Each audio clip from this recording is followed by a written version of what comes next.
in the modern euphemistic world, but we can't actually say what we precisely mean because it might offend someone. That song. Tribute.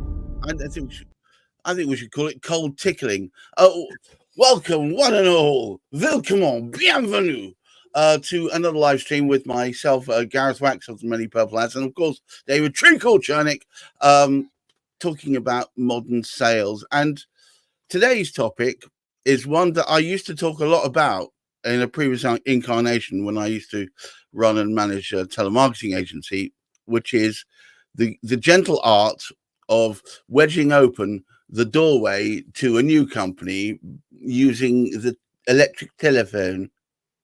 It's cold calling. It's cold calling. It's cold calling. It's cold calling, all right? I mean, you don't have to use the word, but that's what it is. People are scared of they're scared of doing it, but they're even more scared of the phrase, I think. They're scared of the phrase. They don't want to be that salesperson. No. Oh, you're cold calling me. No, it's too salesy. Too salesy. It's a bit like, occasionally when I get those direct messages into my inbox, particularly on LinkedIn. I get them on a daily basis. I know exactly what you mean. say, please don't spam me. And they go, it's not spam. It's unsolicited. And you've sent it out in volume, including to me. So do you know what I've taken to doing? Do you know what I've taken? I'll tell you what I've taken to doing. I respond to some of them, the ones that I don't know, I take a fancy to, but they're much of a much. I respond to them going, I'm wondering whether or not you're getting a better than 1% response rate from this. And of those 1% response rate, is it a response telling you to go and sling your hook? And if that's the case, maybe you'd be better off using an organization that can help you do that more effectively. I've had 2 clients out of that so far. Okay, yeah, it's good. It's good. I know that people do use spam in order. It's people like people also get business out of flyers that come through the letterbox. Yeah, but I see that you want some business. Yeah, but hang on. Do you know what I think that I'm gonna? This is David's favorite Zoom. There you go. I think that's down to the fact that, winding back, if you remember to your youth, when we had a flood of unnecessary shite that would come through the front door, and you could almost put the waste paper bin underneath it and pick out from the waste paper bin the one or two that would be relevant. Now it's barely occasional. I get 1 or 2 letters a week, maybe, if that. Often they very kindly and helpfully sort of bundle them all together, so you can just have one trip to the round. I think that's very kind of them to put all the shit in one helpful envelope. But the point about it is that if you are now sending stuff by post, you can stick out. Mm-hmm. Yeah, for sure. And good emails stick out, and good direct messages stick out, and good phone calls stick out.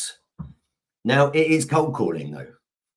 Let's make no bounds about it. If they don't know of you beforehand, if they have no idea what you're going to be talking about, that is as cold as a cold fish. Yeah, there you go. So we try and we have to get over that. I think the idea of spamming somebody, that's in volume, right? But cold calling doesn't necessarily mean in volume. Right, so it is still, not asked for, but it is not in volume. So there is a difference there. It's a little bit like the difference between pyramid selling and multi-level marketing. Yeah, well, there's a dramatic difference between the two, but most people conflate the two together, and the same goes between tepid calling, where they've heard of you, and cold calling. Often people conflate the two together, whereas tepid or even warm calling is far more effective than cold calling. Yeah. So by that, I think what we mean is that, as part of an overall lead generation or marketing strategy, phoning up strangers can be a useful part of the mix. Yeah. But if you are relying on that as your main go-to route to market, then we really are then talking about volume calls, because you would have to make a lot. And unfortunately, if you're going to, and this is your experience, to do that, to make a lot, you need a person who does it, who is both bulletproof, because they can cope with rejection scenarios of outrageous fortune and rejection in all its forms. 2, they need to be intelligent enough to be quick-witted and be able to pivot during mid-conversation. Yeah. And 3, they need to be kind and considerate and loving. So the idea is and what you're describing there is not what most people think of as a sort of a cold calling sales desk. Exactly. It's something very different. It's sort of quite high-level people making extremely targeted, purposeful calls to people that whilst they're not expecting your call, you do have a very good reason for doing it. You would have done a considerable amount of desk research. This is something where you need a proper system. I don't necessarily mean a computer system, although that helps a lot. But you need a proper system for you able to do it. The person that you're phoning needs to be able to hear pretty quickly why it is that you have called them especially. And you can't take this stuff. You can't say, I'm especially calling you when you're calling 1,000. Yeah, you can't use, sort of AI to generate a script for you based on stuff that it's managed to dig up about them. Right. Human beings are sensitive. We're particularly wary these days after generations of cold calling and spam and all of that kind of stuff. Yeah. And so, if I phone someone up, I've got a very good reason for phoning them, and I want them specifically. And I might only be doing it to a handful of people relative to the old days, but I would be doing it as part of a mix of other targeted marketing and perhaps even some broadcast marketing if you're really interested in developing your brand awareness, if you're that scale of business, or if your product has got that broad appeal. But yeah, the first thing that anybody's going to be doing if they pick up an email, like a spam email, and they are interested in replying to it, they're going to be looking at your website. Yeah, they're going to be looking for any triggers they might have missed on social media or in the conversations they're going to be looking for at least some familiarity with, if not the name of your business, perhaps the words that you use to describe your offering. So it is cold, but as you said, it's not cold, icy cold, and it's not going to be in volume. So I want people to try and put that idea out of their heads. Since inbound marketing was invented and made famous by the likes of HubSpot, we've got used to wanting to see some content, valuable content. And again, we're seeing people trying to fake that as well. And then it just does not work. Yeah. I've often said, and I get in trouble for saying it, but marketing people ruin everything for everyone. We do. You start off with, a personalized letter to somebody. I don't know if you're old enough, anybody, to remember those days when you get a personalized letter addressed to you and go, "Whoa, that's nice. Somebody's written me a letter." You open it up. "Oh, it's about my roof. Gosh, I wonder, you go outside, what's going on with my roof?" Yeah, but marketing people cottoned onto this and they started shoving loads of letters your way, flyers and all of that kind of gubbins. The same happened with the telephone. You'd get a call from somebody out of the blue. And, "Oh, hello, I was just sort of passing your house. I managed to get hold of your telephone number. And it seems that your windows are rotting." Yeah. Or in the business world, and it happened around about the same sort of time that people started selling photocopiers. Thanks, Xerox. Oh, hello. Have you heard of the latest in being able to reproduce your documents in volume so you can? "Oh, yes, tell me more." "Yes, well, it's Xerox here, and I'd like to pop by, shake your hand, and show you a demo of this photocopier." But then the marketers cottoned on. The phone's just going, "Right, let's get the secretary to screen that shit out." The same happened with email. I don't know if you remember the first time you had proper work email. And you'd get an email. It was exciting, and I had almost no emails. And then a marketing agency found me, and it started. It started, man. So, so this is what's happened with calls. But in each one of those instances, it's a little bit like the Gartner Group hype curve. That everybody goes full onto that stuff. And of course, it comes crashing down. There's that cycle of disillusionment, the drop of disillusionment, whatever they call it. Right. And then eventually it picks up to, perhaps a more bearable level. But there's still a lot of differentiation between what is a quality flyer, email, direct message, or phone call, and one that is just a mass-produced pile of junk. Yeah, so you don't want to be hiring banks of juniors to make your cold calls. I mean, look, it makes sense if you're calling up people, as David said, very targeted, but after a specific event, for instance. So, for instance, here's the classic kind of cold calling where it kind of makes more sense. They've all attended and thrown their card in the jar at an event, and you phone them all up and saying, "Thank you for attending the event. It was really great to meet you. You probably don't remember me. I was the one standing at the back, whatever." Right. But what I would very much like to do is talk to you about what you saw on the stand, which was our latest Okie Kokie 2000, and how it has changed other businesses just like yours. I mean, that makes more sense there, because you're hooking them in with something that they can immediately latch on. The fact that they were attended thing, yes, they were there, and they did show an interest, and they did put their card in. But if you just picked all these people up from, and I'm showing my age now, the yellow pages, or something like that, and then try and phone them through based on that number, where you're just working one to the next, even if they are all carpenters and you're selling a newfangled kind of lathe, it doesn't matter. They won't know of you from Adam. Yeah. So poor yellow pages, eh? Poor yellow page. They could have been something. I mean, just like Blockbuster video could have been something, or the milk floats could have been something. Let me tell you something. I'm going to do a small tangent. Do one of your Gareth Wax tangents. Another Gareth Wax tangent. The headline. The headline is Blockbuster is not dead. There's literally a double wide shop in Haverhill, which is a town nearest to me, which literally still rents out videos on DVD. Okay. Other than your Haverhill outlets, no, Blockbusters is dead. Anyway, coming back to the topic, the cold calls. So these are cold calls. Call them what you want, but they're cold calls, and they need to be really targeted. And it's not going to be a junior phoning them up to do it, who doesn't know what they're doing. I mean, it could be a junior, but they're going to have to be properly trained on how to do this stuff. I mean, I sort of, I suppose, credit myself with, and have a bit of a reputation for being able to open any door. Yeah, I'll put it out there.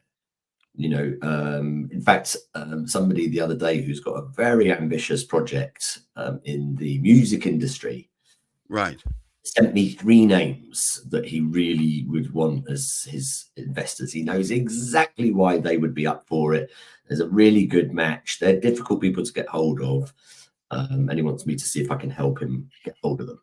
Right. So there are skills to be able to do this. There's a whole set of competencies. Skills is one, system is another, process, all those sorts of things, strategy, communication, lingo. There's follow-up. It takes typically, I don't know what your experience is, Gareth, but I would say it takes typically 6 attempts to be able to get hold of somebody. As of the last time I ran the agency properly, which was about 1.5 years ago, 8 to 10. Mm-hmm. Yeah, I'm good though. I'm sure you were great. It's irrelevant to whether you're good if they're not there. We're talking about a half a dozen or 8 to 10 touches. So that could be a phone call. It could be a direct message. It could be a few different things, but 8 to 10 of them is what you're saying. This on average, if you were to do that at volume and look at that as your main lead generation tactic, you can see then that you would be making a lot of calls. Yes. Yeah.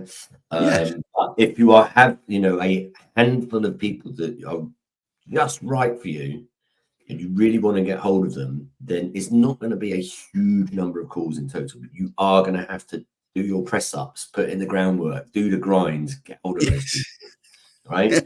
And it's not going to be some chump who you hire in at minimum wage or half wage if you're outsourcing it to another country, to do it for you. It's going to be you who does it, or somebody who's highly trained by you to do it, or somebody you have hired. They specifically know exactly how to do it.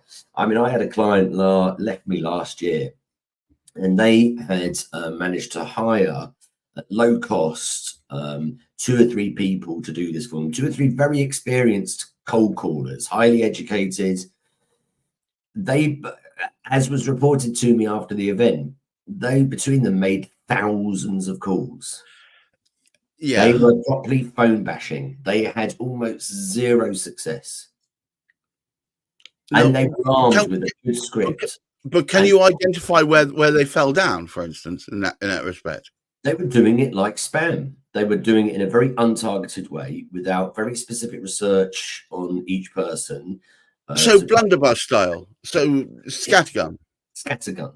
Well, yeah, I mean, they bought a list. They bought a targeted list. I mean, we should just remind everybody who's watching this that any list that you can lawfully buy is by default made up of those people who either accidentally ticked the box to say that they were happy to get us a cold call because maybe there was too many double negatives in the question. Do you consent to not being on the list? Not being on the list. Not, and you're like, what?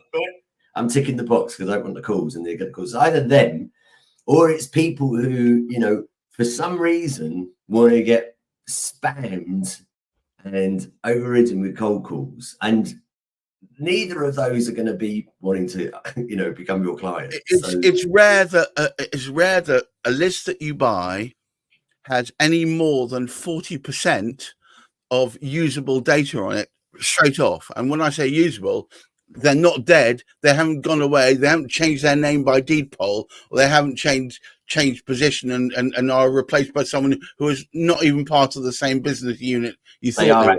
People. Yes, most of data. I mean, even from most reputable of sources. I'm not going to mention any names, but they even from the most reputable of sources, most data is absolute rubbish, and you don't know which part of it is rubbish. You have to call through it all to find out. And the amount of time you waste on absolute rubbish. So targeting is everything. Targeting is everything. So we target. We know exactly what we're going to say to them. We prepare what we're going to say to them. We practice what we're going to say to them. What we say to them has to chime with what then we send to them. We need to be able to actually, have consent to use their email. Yeah, right. Or guess it, or it has to be public domain. Same with telephone numbers. There's no sort of buying, unlawful data or anything like that. So, that's I think the sort of the key message for this. It is cold calling. Don't do it in volume. To pick your battles, pick the ones you really, really want. And research first. Research your desk research. Find out about them. Do they fit into your persona? Are they perfect for you? Yeah. And once you've done that, and perhaps you've done even some more background research, so you know what their current business state is like at the moment, especially if you can find out what's been going on in their world. What deals they might have won recently, or changes in personnel there, or connections that you might share as mutuals, anything like that, asking for referrals and backing that up with a phone call, making sure you've got your content sorted. So if they do look you up after receiving one of your emails on your blog or on your social, there's something there that is written for them. Okay, well, I think I need to wrap it up for today, but thank you so much, David. But guys, it can be effective. Follow the rules that David's already laid down, and you'll have more of a chance of success. Remember, don't think it's going to be, if you've got 30 leads that all 30 of them will convert. That's not the way it works. You're going to need larger numbers than that. But by the same token, focus, research, targeting is everything. And don't put numpties on the call. You can burn useful connections faster than you can say yikes. So try and avoid doing that. Can I just add one little point here? You'll have to hurry up, but go on then. And just sort of a general point, I noticed, I don't usually look and we don't usually talk about it much, but I noticed that there are hundreds of people that watch this show. Yes. And, you know, if any of you, and you can do it secretly or you can be open about it, want us to cover any particular topic, then we will gladly do that. Of course, follow us on LinkedIn, follow us on Facebook. Gareth, many purple hats. David from Chernick at Treacle, or look us up, treacle.com, and we'll answer any of your questions. Until next time, I wish you all happy sales, happy calling, and of course, great mental health. It's going to work eventually. There you go.